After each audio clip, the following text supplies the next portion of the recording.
सोचिए, आपकी आंखों के सामने हर इंसान के बीच का राज रेड लाइन दिख रही हो।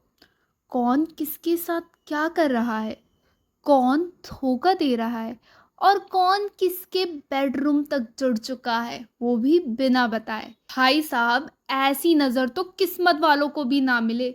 लेकिन शिनहुन को ये गिफ्ट मिलता है, मगर इसमें टॉक्सिक सब्सक्रिप्शन फ्री में आता है। चलिए आज हम आपको इस सस्पेंस से भरे डरावनी थोड़ी सी टेढ़ी कोरियन ड्रामा एस लाइन के फर्स्ट एपिसोड की एक्सप्लेनेशन देंगे। तो बैठ जाइए पॉपकॉर्न लेकर और रेड कलर से थोड़ी दूरी बनाइए, क्योंकि टॉक्सिक बॉयफ्रेंड और रेड फ्लैग से जितना दूर रहे उतना ही अच्छा है। ये मेरी पहली एक्सप्लेनेशन होने वाली है, तो मैं आप सबको पहले बता दूं कि मैं शायद नाम प्रोनाउंस करने में थोड़ी सी मिस्टेक कर सकती हूँ, इसलिए कैरेक्टर्स को अपने अकॉर्डिंग नाम दूंगी। और मेरे को तो पता है ऑडियंस इतनी समझदार है ही जो कि समझ जाएगी। सो बिना किसी देर के शुरू करते हैं। एपिसोड की शुरुआत होती है एक दमदार डायलॉग से, जहाँ हमारी मेन लीड हुन्यो, ये नाम थोड़ा सा डिफ़िकल्ट है तो मैं इसे रेड आइज़ बुलाऊंगी, तो आप समझ जाइएगा अगर मैं रेड आइज़ की बात कर रही हूँ तो। रेड आइज़ बोलती है उसने खुद को 4 बार मारने की कोशिश की, लेकिन मौत ने भी कहा स्वैग में, मैं बिजी हूँ, बाद में आना। लड़की कहती है वाई मी, और हम सोच रहे हैं क्योंकि राइटर्स ने लिखा है उसे परेशान करना, स्टोरी कैसे बनती अगर वो नहीं होती तो। जस्ट किडिंग, आगे बढ़ते हैं। फिर हम देखते हैं कि उसके बचपन की फ्लैशबैक, जहां उसने एक इनोसेंट सी ड्राइंग में अपने पापा और बुआ को एक रेड लाइन से जोड़ दिया था। सोचा होगा कि ये फैमिली बॉन्डिंग है, लेकिन असल में वो लाइन थी एक्स्ट्रा बॉन्डिंग की। माँ को समझ आ गया और जो तूफान आया उसने पापा को स्वर्ग और माँ को जेल भेज दिया। इस सब की शुरुआत हुई उस इनविजिबल रेड लाइन से, जो सिर्फ हमारी रेड आई को दिखती है, और तभी उसे समझ आता है ये कोई सुपर पावर नहीं, ये तो साफ साफ जिंदगी की वॉट लगाने वाली पावर है। प्रेजेंट में हमारी हीरोइन अब बिल्कुल चुप, पीली सी और परमानेंटली क्वारंटीन में रहती है। कमरे में उजाला तक नहीं, खिड़कियां बंद, दरवाजों पे टेप, जैसे हॉरर फिल्म का ऑडिशन चल रहा हो और ये मेन लीड हो हमारी। वैसे मेन लीड तो है ही ये। दिन भर करती क्या है, लोगों की जासूसी, पीप होल से, दरवाजे से, और जहाँ कार्डबोर्ड लगा रखा है वहाँ से लोगों को देखती है। मतलब पूरा गूगल मैप भी शर्मा जाए, ऐसी जासूसी ऑन है। दीवारों पे सिर्फ रेड लाइन की ड्राइंग है, जिसमें क्रीपी वर्जन ऑफ टिंडर चला रखा है कि किसके घर में क्या हो रहा है। बाहर एक लड़की है, कॉन्ग सुन हा, इसका नाम मैं दुखी आत्मा रखती हूँ। तो देखने में वो स्कूल गर्ल होती है, लेकिन उसकी ज़िंदगी में बहुत कुछ उलट पुलट चल रहा होता है। वो बुलिंग होती है, अकेली रहती है, और उसके क्रीपी से अंकल होते हैं। और फिर एंट्री होती है एक सस्पिशियस डिलीवरी मैन की, नाम है ओ जुंग मिन, जिसे मैं डिलीवरी मैन बुलाऊंगी, ठीक है। अब देखो, इस अंकल से हमारे दिल में डर लगने लगता है। क्यों?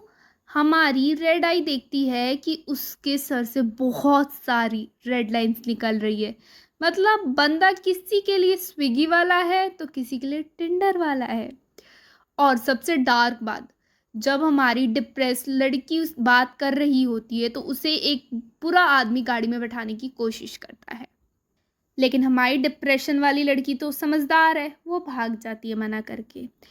रेड आई ये सब देख रही होती, लेकिन वो कुछ नहीं करती। क्यों? क्योंकि अपने पास्ट की वजह से वो फ्रोज होकर अपनी विंडो की उस छोटी सी खिड़की से देख रही होती है। अब तो बंदा जाता कहाँ, एक अपार्टमेंट में, वहाँ जो होता है वो रात सबकी नींद उड़ाने वाली होती है। ला के घर में घुस के हमला कर देता है। रेड आइड ये सब अपनी विंडो से देख के कांप जाती है, लेकिन उसकी हालत ऐसी होती है जैसे नेटफ्लिक्स का पॉज बटन बन गई हो, कुछ कर ही नहीं पा रही होती। फिर अचानक से टिंग टैंग टिंग, वो हिम्मत करके चाकू लेके वो जाती है। गेस वॉट, घर से निकलती ही बेहोश होकर गिर जाती है। फिर भी उठती है और वो जाती है। वो देखती है कि वो जो डिलीवरी मैन है वो उसे मारने की कोशिश कर रहा होता है।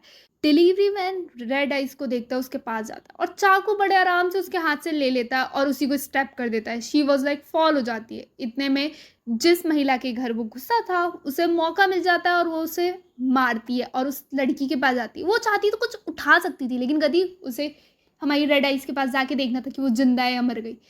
तो एनीवेज, तो वो फिर उसे मारने के लिए जाता है। जब तक हमारी रेड आइस को थोड़ा होश आता है, वो चाकू लेके उसे स्टेप करती है और हमारा डिटेक्टिव, भाई इतने में तो स्विगी भी नहीं आती जिससे किसी फैशन शो में क्राइम सीन पर पहुंच गया हमारा डिटेक्टिव, वो तुरंत गोली चला देता है और जो हमारा डिलीवरी मैन होता है वहीं मर जाता है।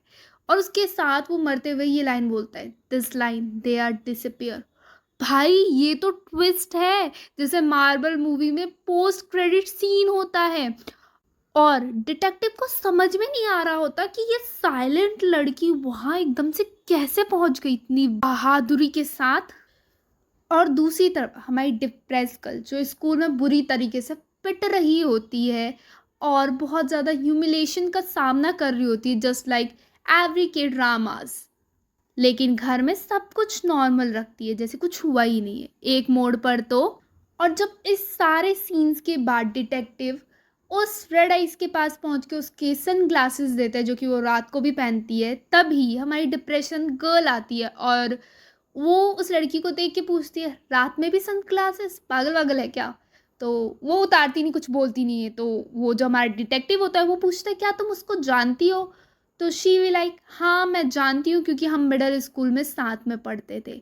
और we audience way twist alert. इसके बाद हमारी रेड आई एक जगह बैठकर सोच रही होती है और मन में गिल्ट, कंफ्यूजन और डरे हुए एक्सप्रेशन के साथ सोचती है, ये सब क्या हो रहा है। ऊपर देखती है, पूरी सीलिंग रेड लाइन से भरी हुई है, पूरा शहर मानो कांड करके गूगल मैप बना हुआ। मतलब इतना कौन किसके साथ अफेयर चलाता है भाई। तभी उसके फ़ोन वाइब्रेट होता है और एक मिस्टीरियस मैसेज आता है, you are not the only one who see them, come to art high school. उसकी आंखों में पहली बार एक चमक आती है, शायद और कोई भी है, शायद वो अकेली नहीं है इन सब में।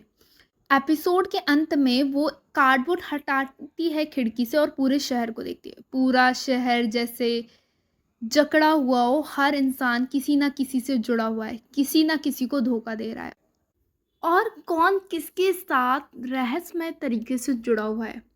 वो खड़ी है, शांत है लेकिन डरी हुई नहीं। और हम अब फंस चुके हैं इस ड्रामे के जाल में। भाई अगला एपिसोड जल्दी लेके आऊंगी, वादा करती हूँ। आपको ये रेड लाइन वाली कहानी अच्छी लगी तो वीडियो को लाइक करो, कमेंट करो और बताओ आपको मेरी स्टोरी टेलिंग कैसे लगी। और अगर आप भी लोगों के इनविजिबल लाइन देख पाओगे तो आप क्या करोगे। और हाँ, मैं जानती हूँ मेरा फर्स्ट एक्सप्लेनेशन है, मैंने बहुत सारी चीज़ें और डिटेल मिस की है, लेकिन आई प्रॉमिस सेकेंड एपिसोड में मैं अच्छे से करूँगी, अपना बेस्ट दूंगी। तब तक के लिए बने रहिए।